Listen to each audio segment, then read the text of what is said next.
Hola, mi nombre es José Roberto Rodríguez y es un gusto compartir contigo. Lección número 5, titulada Todas las naciones y Babel. El texto bíblico base para el estudio de esta semana se encuentra en el libro de Génesis, capítulo 11, verso 9, en el cual leemos lo siguiente: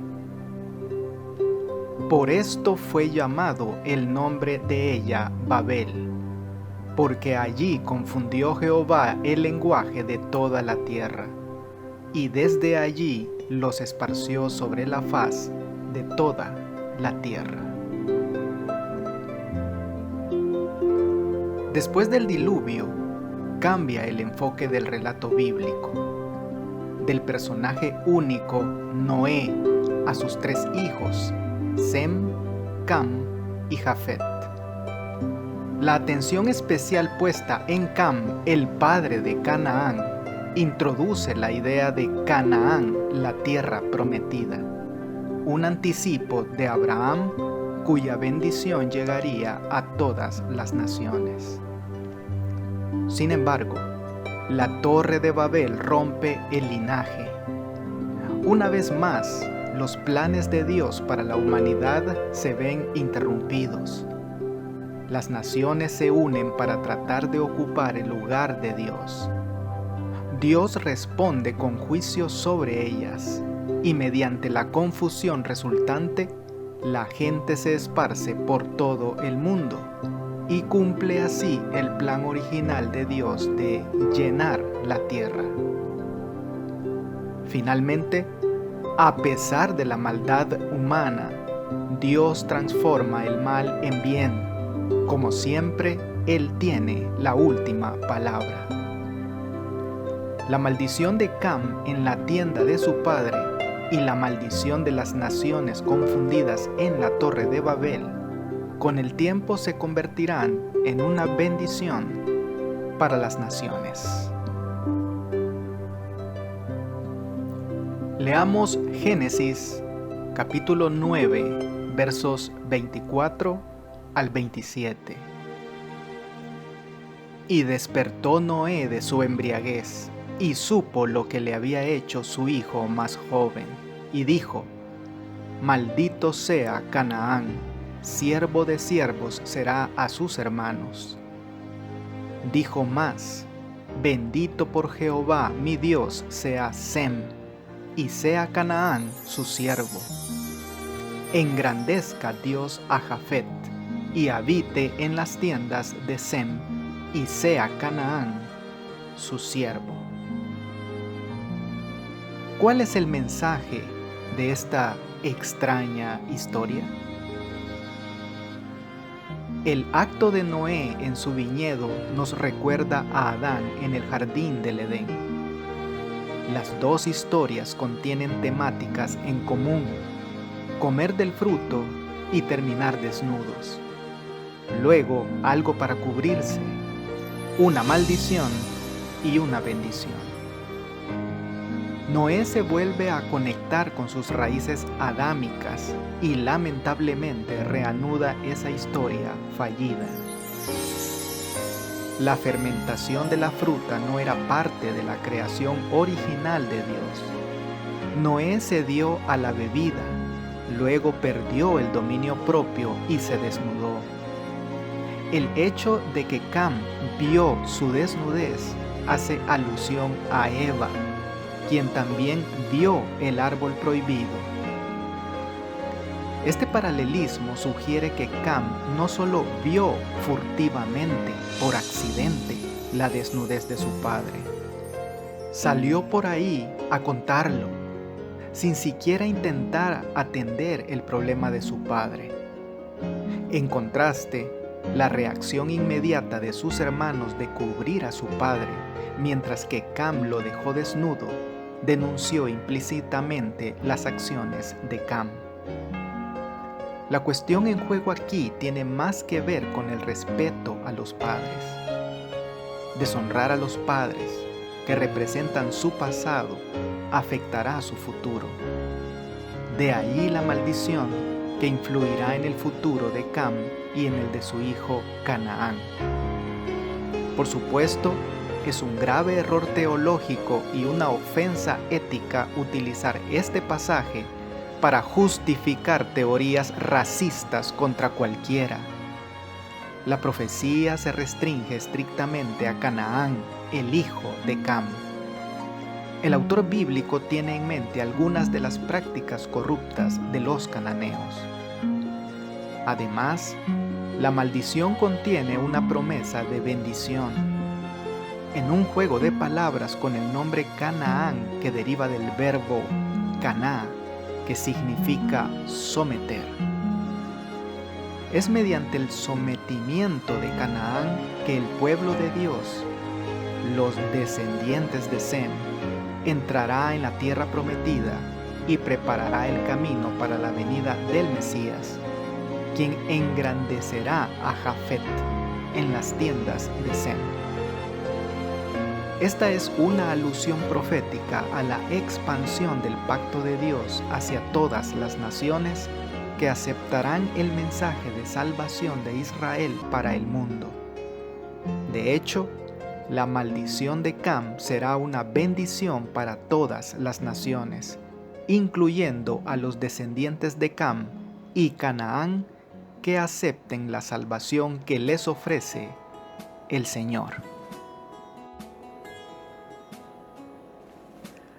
La información cronológica sobre la edad de Noé nos hace notar que el patriarca sirve de nexo entre las civilizaciones antediluvianas y las postdiluvianas.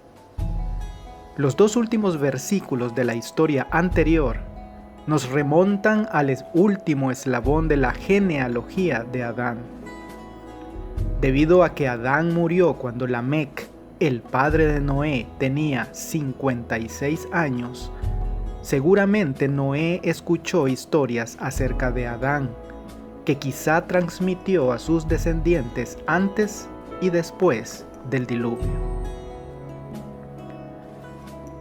En el libro de Génesis capítulo 10, desde el verso 1 hasta el verso 32, encontramos a los descendientes de los hijos de Noé.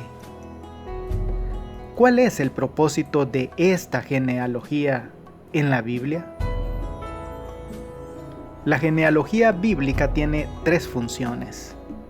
En primer lugar, enfatiza la naturaleza histórica de los acontecimientos bíblicos, que se asocian con personas reales que vivieron y murieron y cuyos días están contados con precisión.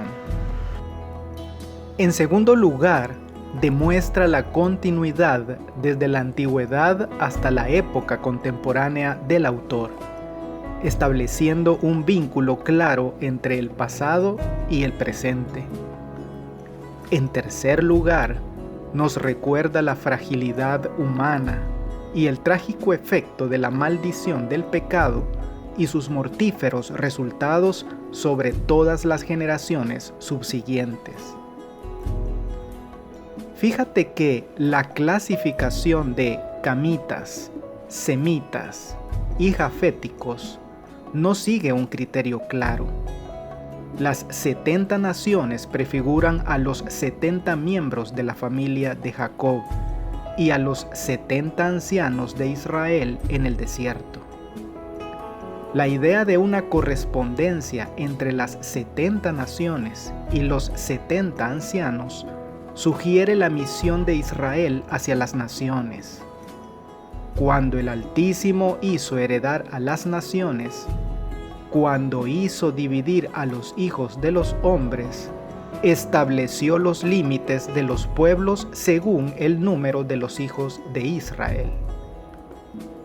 En este mismo sentido, Jesús envía a 70 discípulos a evangelizar a las naciones, según Lucas 10:1.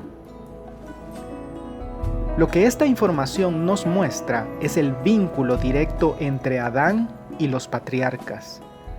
Todos son personajes históricos, personas reales desde Adán en adelante. Esto también nos ayuda a comprender que los patriarcas tuvieron acceso directo como testigos y que tenían recuerdos personales de estos acontecimientos antiguos. Leamos Génesis capítulo 11, versos 1 al 4. Tenía entonces toda la tierra una sola lengua y unas mismas palabras. Y aconteció que cuando salieron de oriente hallaron una llanura en la tierra de Sinar, y se establecieron allí. Y se dijeron unos a otros: Vamos, hagamos ladrillo y cozámoslo con fuego. Y les sirvió el ladrillo en lugar de piedra, y el asfalto en lugar de mezcla. Y dijeron: Vamos, edifiquémonos una ciudad y una torre, cuya cúspide llegue al cielo, y hagámonos un nombre, por si fuéremos esparcidos sobre la faz de toda la tierra. ¿Por qué la gente de toda la tierra estaba tan ansiosa por lograr la unidad? La frase toda la tierra se refiere a una pequeña cantidad de personas, las que vivían después del diluvio. La razón de esta reunión se indica claramente. Quieren construir una torre para llegar al cielo. De hecho, su verdadera intención es ocupar el lugar de Dios mismo, el Creador. Es de notar que la descripción de las intenciones y las acciones de la gente imita las intenciones y las acciones de Dios en el relato de la creación. Dijeron: hagamos. Su intención se declara explícitamente: hagámonos un nombre, una expresión que utiliza Dios exclusivamente. En síntesis, los constructores de la Torre de Babel albergaban la ambición equivocada de reemplazar a Dios, el Creador. El recuerdo del diluvio seguramente debió de haber desempeñado una función en ese proyecto. Construyeron una torre alta para sobrevivir a otra inundación. Si venía otra, a pesar de la promesa de Dios en sentido contrario. El recuerdo del diluvio se ha conservado en la tradición babilónica, aunque distorsionada en relación con la construcción de la ciudad de Babel, Babilonia. Por cierto, este esfuerzo ascendente por alcanzar el cielo y usurpar a Dios caracterizará el espíritu de Babilonia. Por eso, la historia de la Torre de Babel también es una temática tan importante en el libro de Daniel.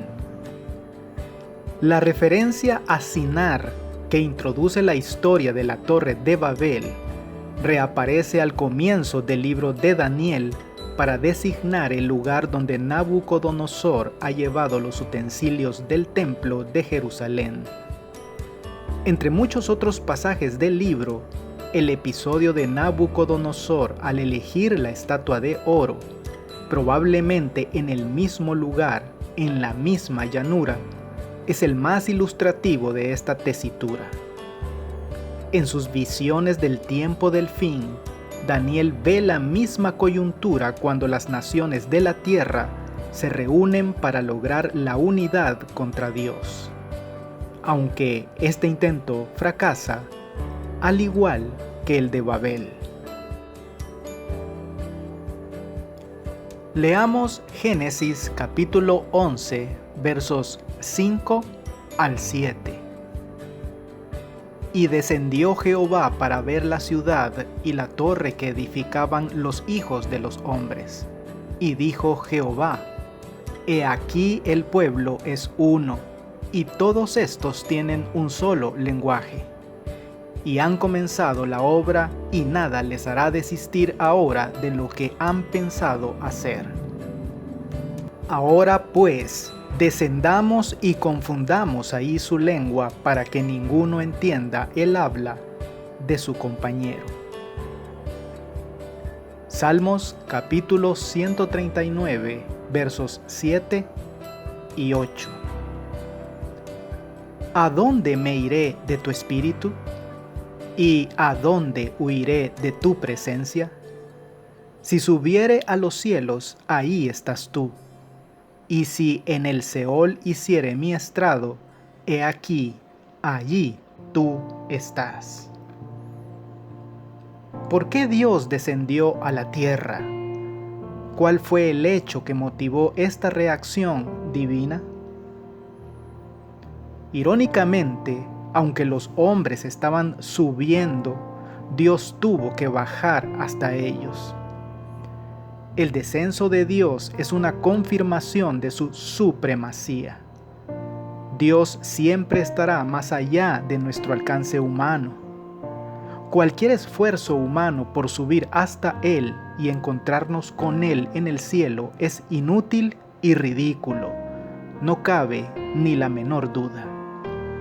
Por eso, para salvarnos, Jesús descendió hasta nosotros. De hecho, no había otra manera en que Él nos salvara. Una gran ironía en el relato de la Torre de Babel se ve en la declaración de Dios: ver la ciudad y la torre. Dios no tenía que bajar para ver, pero lo hizo de todos modos. El concepto enfatiza el interés de Dios en la humanidad. Leamos ahora Lucas capítulo 1, versos 30 al 33. Entonces el ángel le dijo: María, no temas, porque has hallado gracia delante de Dios. Y ahora concebirás en tu vientre y darás a luz un hijo, y llamarás su nombre Jesús. Este será grande y será llamado Hijo del Altísimo. Y el Señor Dios le dará el trono de David su padre, y reinará sobre la casa de Jacob para siempre, y su reino no tendrá fin. ¿Qué nos enseña esto acerca de que Dios haya descendido hasta nosotros? El hecho de que Dios haya descendido también nos recuerda el principio de la justificación por la fe y el proceso de la gracia de Dios. Cualquiera que sea el trabajo que realizamos para Dios, Él todavía tendrá que bajar para reunirse con nosotros. No es lo que hacemos por Dios lo que nos llevará a Él y a la redención. Es la iniciativa de acercamiento de Dios lo que nos salvará. De hecho, 2 veces el texto de Génesis habla de que Dios descendió, lo que sugiere cuánto le importaba lo que estaba sucediendo allí.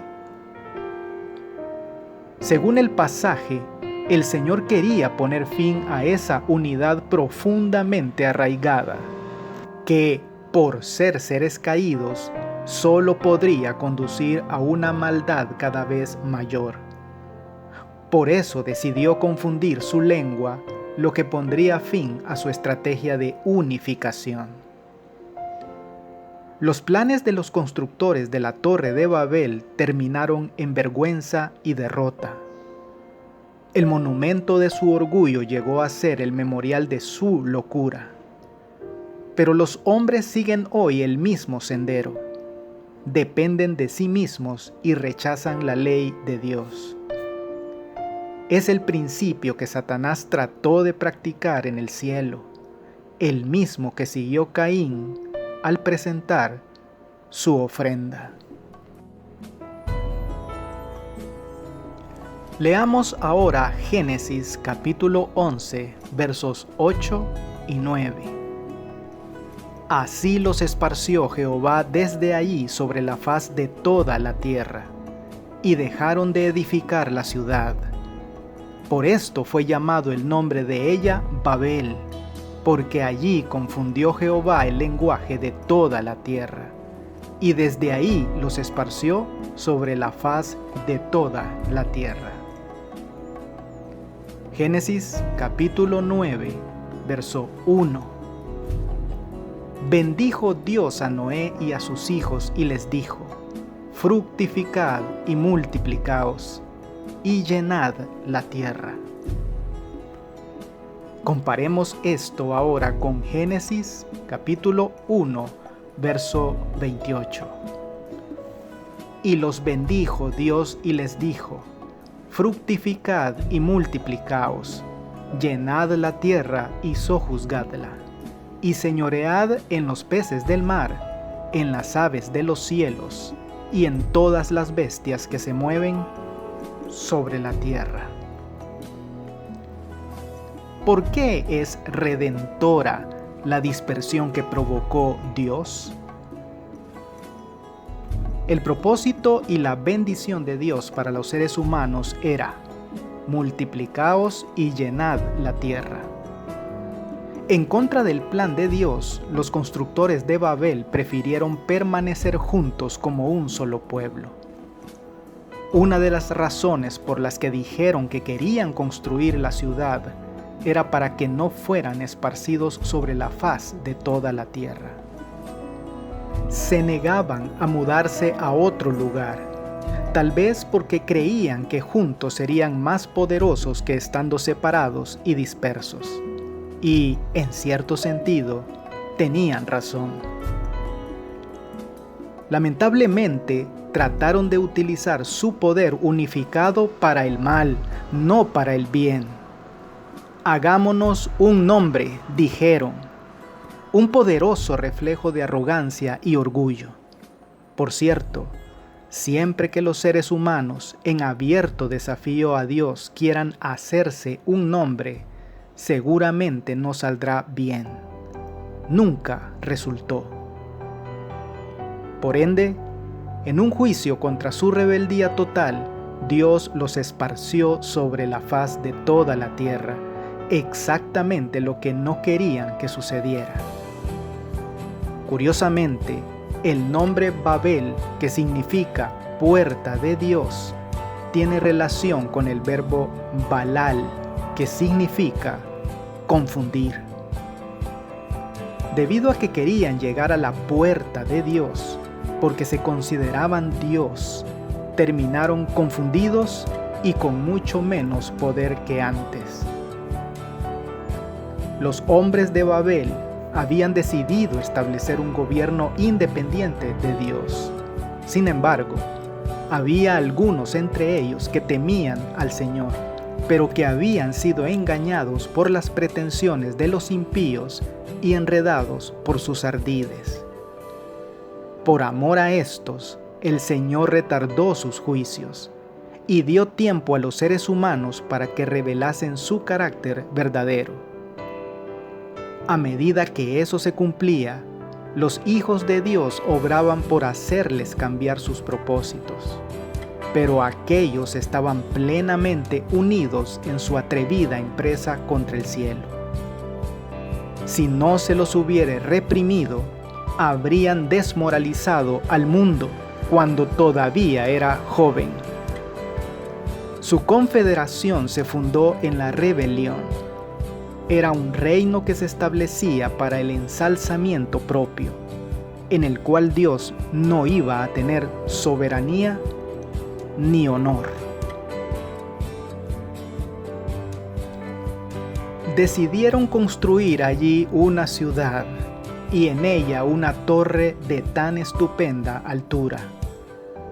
Estas empresas fueron ideadas para impedir que la gente se esparciera en colonias.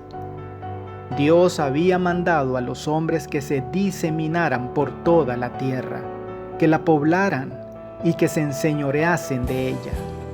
Pero estos constructores de Babel decidieron mantener su comunidad unida en un solo cuerpo y fundar una monarquía que a su tiempo abarcara toda la tierra. Así su ciudad se convertiría en la metrópoli de un imperio universal. Su gloria demandaría la admiración y el homenaje del mundo, y haría célebres a sus fundadores. La magnífica torre que debía alcanzar hasta los cielos estaba destinada a ser algo así como un monumento del poder y la sabiduría de sus constructores, para perpetuar su fama hasta las últimas generaciones. Los moradores de la llanura de Sinar no creyeron en el pacto de Dios que prometía no traer otro diluvio sobre la tierra. Muchos de ellos negaban la existencia de Dios y atribuían el diluvio a la acción de causas naturales. Otros creían en un ser supremo, destructor del mundo antediluviano, y su corazón, como el de Caín, se rebelaba contra él. Uno de sus fines, al construir la torre, fue el de conseguir su propia seguridad si ocurría otro diluvio. Creyeron que, construyendo la torre hasta una altura mucho más elevada que la que habían alcanzado las aguas del diluvio, se hallarían fuera de toda posibilidad de peligro. Y, al poder ascender a la región de las nubes, esperaban descubrir la causa del diluvio. Toda la empresa tenía por objeto exaltar aún más el orgullo de quienes la proyectaron y apartar de Dios las mentes de las generaciones futuras y llevarlas a la idolatría. ¿Qué ejemplo recordamos de la historia pasada o incluso del presente de las dificultades que pueden surgir con quienes buscan hacerse un nombre? Como iglesia, ¿cómo podemos evitar el peligro de, incluso inconscientemente, buscar construir nuestra propia torre de Babel? ¿De qué forma podríamos estar buscando hacer esto, incluso inadvertidamente? Amigo y amiga, la pluma inspirada nos termina recordando que hay constructores de torres en nuestros días. Los incrédulos formulan sus teorías sobre supuestas deducciones de la ciencia y rechazan la palabra revelada de Dios. Pretenden juzgar el gobierno moral de Dios, desprecian su ley y se jactan de la suficiencia de la razón humana. Que Dios te bendiga. No olvides apoyar este ministerio suscribiéndote a mi canal de YouTube. Con esto tendrás acceso a un video resumen completamente ilustrado y animado de la lección de escuela sabática para adultos al inicio de cada semana. Espero tus likes y tus comentarios de la lección. Bendiciones.